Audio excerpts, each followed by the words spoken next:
बाद एक आंसू गैस के जो गोले हैं वो इधर दागे जा रहे हैं, जिससे कि जो सभी प्रदर्शनकारी यहाँ पर इकट्ठा हुए हैं लगातार पीछे धकेलने की कोशिश यहाँ पर हो रही है।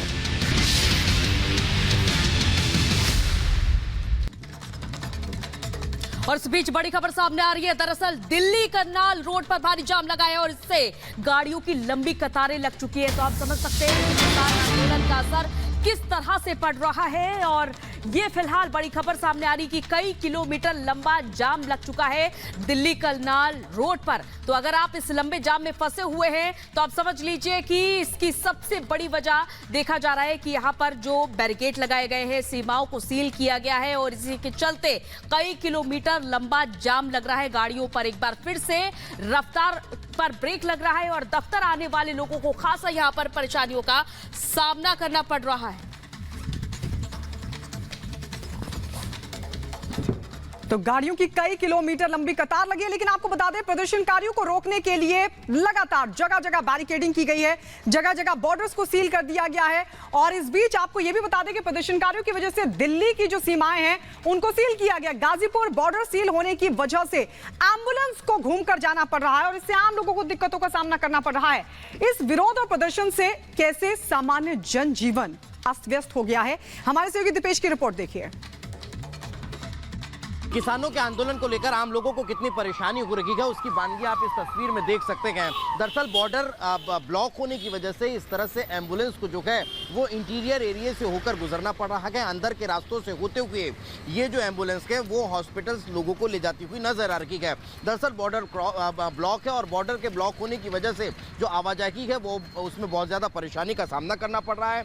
हैवी ट्रैफिक है और यही कारण है कि जो एम्बुलेंस है या फिर आम लोग हैं वो अंदर के रास्तों से होते हुए, चाहे आप वैशाली का जिक्र कर लीजिए, आनंद नगर का जिक्र कर लीजिए, तो मोहन नगर का जिक्र कर लीजिए, यहां होते हुए ये एम्बुलेंस अपने गंतव्य पर पहुंच रही है, जिसकी वजह से भारी परेशानी का सामना मरीजों को भी करना पड़ रहा है।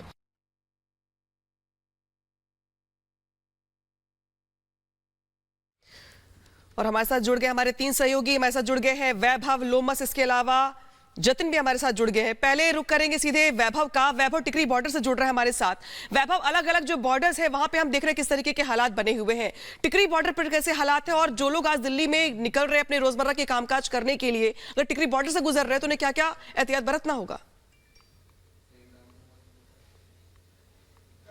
देखिए, मुश्किलें बहुत हैं टिकरी बॉर्डर के आसपास जो लोग रह रहे हैं उनके लिए भी। और आप देखिएगा, अगर एक बार तस्वीर मेरे सहयोगी पंकज आपको दिखाएंगे, कई लोग आपको उस रूट पर जो है वो पैदल जाते हुए दिखेंगे। अपने रोजमर्रा के जो इनके कामकाज हैं उन कामकाजों में इनके लिए कितनी ज्यादा चुनौती है आप इन तस्वीरों के जरिए समझ सकते हैं, क्योंकि ये तकरीबन 3 किलोमीटर लंबा पैच जो है वो बनाया गया है प्रशासन की तरफ से। और इस 3 किलोमीटर लंबे पैच को इन सभी लोगों को पैदल ही पार करना पड़ रहा है। एक तस्वीर और मेरे विजय पंकज आपको दिखाएंगे। आप देखिएगा, यहाँ पर सीमा सुरक्षा बल के तमाम जवान जो है वो इस वक्त आपको इस मोर्चे पर डटे हुए नजर आएंगे। अगर आप बाएं तरफ तस्वीर दिखाएं तो भी आपको एसएसबी के जवानों की मुस्तैदी यहां पर नजर आएगी। हर टॉप एंगल से भी अगर आप देखेंगे तो वहां पर भी जो ऑफिसर्स रैंक के अधिकारी हैं वो पूरी तरह से मॉनिटरिंग करते हुए नजर आ रहे हैं कि इस सीमा को कैसे जो है वो ब्लॉक किया जाए और जो ये यहां पर किलेबंदी की गई है इस किलेबंदी को और कैसे मजबूत किया जा सके। एक एक तस्वीर जो हम अपने दर्शकों को दिखा रहे हैं, ये तस्वीर और इन तस्वीरों के जरिए वो ये समझ सकते हैं कि अगर वो दिल्ली की सीमा या तो पार कर रहे हैं या फिर दिल्ली की सीमा में प्रवेश कर रहे हैं तो उन लोगों को किन किन चुनौतियों का सामना करना पड़ सकता है। और ये दरअसल दिल्ली को बहादुरगढ़ से जोड़ने वाला वो रास्ता है, वो एनएच है, जिस एनएच को पूरी तरह से ब्लॉक किया गया है। एक अभेद किले के रूप में इसको तब्दील किए जाने की हर मुमकिन कोशिश जो है वो की गई है। और वजह यही है कि अगर किसान और लोमस का फिलहाल रुख कर लेते हैं। लोमस जो कि शंभू बॉर्डर से हमारे साथ जुड़े हुए हैं, पल पल के अपडेट दे रहे हैं। लोमस, वहां की स्थिति फिलहाल क्या बनी हुई है? जैसा कि टिकरी बॉर्डर से अभी वैभव दिखा रहे थे कि यहाँ पर लोगों को आने जाने में किस तरह की परेशानियां उठानी पड़ रही है, लेकिन शंभू बॉर्डर के फिलहाल क्या हालात है और क्या कुछ अपडेट आज शाम तक के? बिल्कुल, मैं अंजलि आपको बता दूं कि अभी यहां पर वेट एंड वॉच की स्थिति है। किसान अभी इंतजार कर रहे हैं क्योंकि आज एक महत्वपूर्ण बैठक होने वाली है। किसान नेता और जो सरकार के 3 प्रतिनिधि हैं, जो केंद्रीय मंत्री हैं, उनके साथ 5 बजे ये बैठक होने वाली है। उससे पहले यहां पर किसान लगातार इंतजार कर रहे हैं क्योंकि किसानों ने अपनी मांग को स्पष्ट रखा है और साफ तौर पे उनका कहना है कि उस पर जो केंद्र सरकार है वो गौर करे, वो उस पर समझे और क्या कदम उठा सकती है वो भी उन्हें बताए। पूर्ण रूप से वो अपना सारी बातें, अपना जितनी भी बातें हैं वो सरकार के सामने रख चुकी है और साफ तौर पे उनका कहना है कि जो केंद्र सरकार है उनकी मांगों को माने और एक रास्ता निकाले, क्योंकि किसान भी चाहते हैं। बिल्कुल लोमस, हम आपके पास लौटेंगे। लोमस बता रहे हैं कि अभी वहां पर वेट एंड वॉच की स्थिति है। 12 बजे का वक्त दिया गया है जब 4 घंटे तक रेल रोकने का आंदोलन चलाया जाएगा। हम सीधे रुक कर लेते हैं सिंघू बॉर्डर। जतिन इस वक्त हमारे साथ हमारे सहयोगी जुड़ गए हैं। जतिन, कल किसानों की तरफ से कहा गया था क्योंकि तीसरे दौर की बातचीत होनी है, प्रदर्शन शांतिपूर्ण रहेगा। सिंघू बॉर्डर पर इस वक्त क्या तस्वीर? आज बिल्कुल देखिए, अगर प्रदर्शन शांतिपूर्ण रहता तो शायद वो पथराव की जो तस्वीरें हैं वो हमें नहीं देखने को मिलती। सिंघू बॉर्डर की फिलहाल तस्वीरें ये है कि पूरे तरीके से पैक कर दिया गया है सिंघू बॉर्डर को। मेरे बीच अगर आपको तस्वीरें दिखाएंगे तो तमाम, चाहे दिल्ली पुलिस के कर्मी हो, पैरामिलिट्री फोर्सेज हो, रैपिड एक्शन फोर्स हो, सेंट्रल रिजर्व पुलिस हो, उन सभी की तैनाती यहाँ पर की गई है। अभी कुछ देर पहले सीनियर ऑफिसर्स यहाँ पर पहुंचे थे और आप देखेंगे कि सभी को ब्रीफिंग यहाँ पर दी जा रही है किस तरीके से आपको आगे अपनी जो भूमिका है उसको निभाना है। और मैं जैसे आपको तस्वीरें दिखाऊं कि रोजाना जब हम सिंघू बॉर्डर यहाँ पर पहुंच रहे हैं तो दिन प्रतिदिन जो सिक्योरिटी लेयर्स है वो और भी पुख्ता और भी मजबूत होती हुई नजर आ जाएगी। कल हमने आपको ये तस्वीरें दिखाई थी, यहाँ पर सीमेंटेड बैरिकेड्स थे लेकिन उनके ऊपर कटीली तारें नहीं थी। आज सुबह यहाँ पर इसको कटीली तारों से पूरे तरीके से लेस कर दिया गया है। उसके पीछे आप रैपिड एक्शन फोर्स के जवानों की लेयर देख लेंगे। कॉन्क्रीट की दीवारें आपको यहाँ पर नजर आ जाएंगी। जिगजैग करके जो दिल्ली पुलिस के बैरिकेड्स है वो आपको साफ तौर पर यहाँ पर नजर आ जाएंगे। अब से कुछ देर पहले कैसे आपको आंसू गैस के शेल्स को फायर करना है उसकी ट्रेनिंग यहाँ पर जो ऑफिसर्स है उनको दी गई। वज्रवाहन आपको नजर आ जाएगा। एंटी राइड्स गियर पहने हुए जो कर्मी है वो नजर आ जाएंगे। दंगा निरोधक गाड़ी आपको नजर आ जाएगी। तो जैसे जैसे हम आगे बढ़ते जाएंगे सिक्योरिटी और भी दुरुस्त और भी पुख्ता करने की कोशिश जो है वो यहाँ पर प्रशासन द्वारा की जा रही है।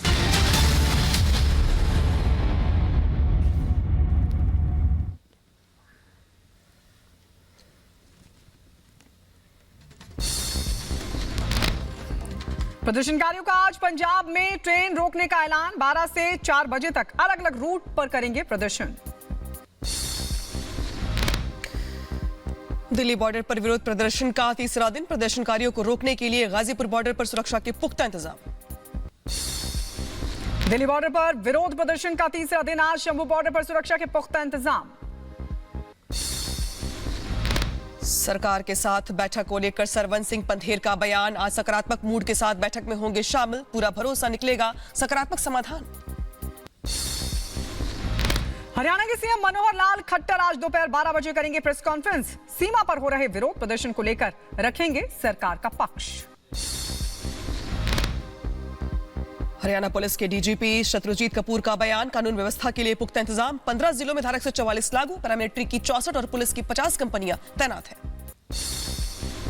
हरियाणा पुलिस की यात्रियों से अपील। पंजाब, चंडीगढ़, दिल्ली आने जाने वाले लोग पुलिस के रास्ते का करें इस्तेमाल। राज्यसभा के लिए बीजेपी ने 8वें उम्मीदवार का किया ऐलान। आज संजय सेठ कर सकते हैं नामांकन। तस्वीरें सामने आएंगी। प्रफुल्ल पटेल होंगे एनसीपी के राज्यसभा उम्मीदवार। अजीत पवार ने प्रफुल्ल पटेल पर जताया भरोसा। आज राज्यसभा चुनाव के लिए भरेंगे नामांकन।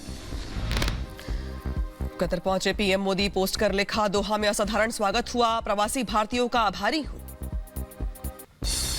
अबुधाबी की यात्रा के बाद कतर पहुंचे प्रधानमंत्री। कतर के पीएम मोहम्मद बिन अब्दुल रहमान अल थानी से मिले। दोनों नेताओं ने दोनों देशों के बीच दोस्ती बढ़ाने पर दिया जोर।